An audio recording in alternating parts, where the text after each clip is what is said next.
So medium ఫ్లేమ్లో పెట్టి దీన్ని ఒక 5 నిమిషాలు అలా కుక్ చేసుకోవాలి. సో 5 మినిట్స్ అయిపోయింది.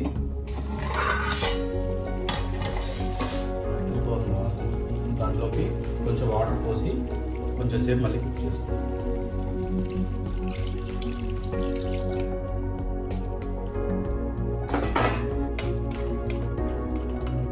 సో సాల్ట్ కూడా సరిపోయింది లేదో చూసుకోండి.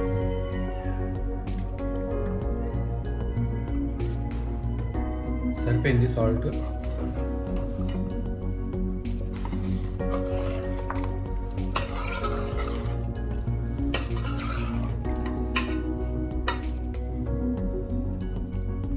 ఒక 10 మినిట్స్ లో ఫ్లేమ్లో దీన్ని మీడియం ఫ్లేమ్లో పెట్టుకొని కుక్ చేసుకోవాలి.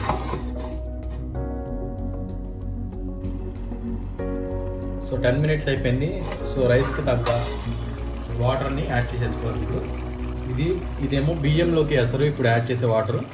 ఇందాకలు యాడ్ చేసినేమో జస్ట్ చికెన్ కుక్ చేసుకోవడానికి కొంచెం.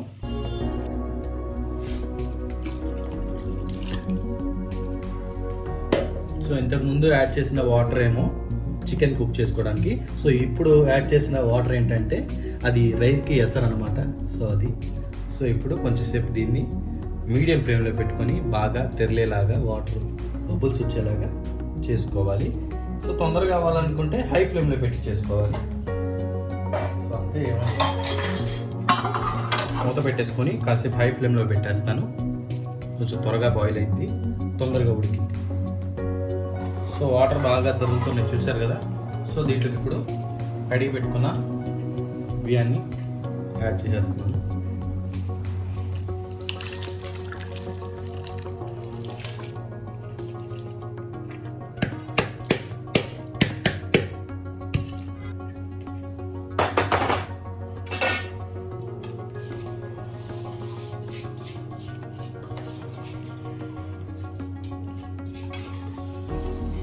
మరీ ఎక్కువసార్లు తిప్పకూడదు, జస్ట్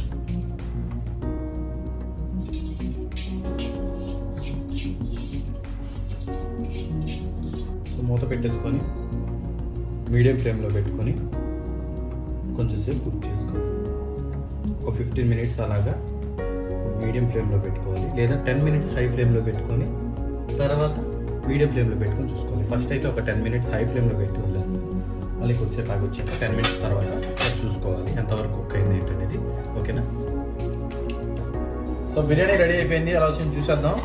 అబ్బా అదిరిపోయింది అసలు. మామూలుగా స్మెల్ అయితే మంచి ఫ్లేవర్ వస్తుంది. సో ఎలా వచ్చేసిందో చూద్దాం. రైస్ అయితే అదిరిపోయింది, మంచి ఫ్లేవర్. ముక్కలు కూడా అదిరిపోయినాయి.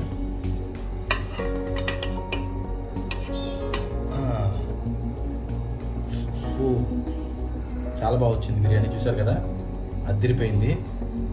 ఇలాంటి వంట, ఇలాంటి బిర్యానీ మీరు కూడా మీ ఇంట్లో చేసుకోవాలనుకుంటే సో ఈ వీడియోని పూర్తిగా చూడండి. నచ్చితే లైక్ చేయండి, షేర్ చేయండి, సబ్స్క్రైబ్ చేయండి. ప్లీజ్ నా ఛానల్కి సపోర్ట్ చేయండి. Thanks for watching Bobby's kitchen.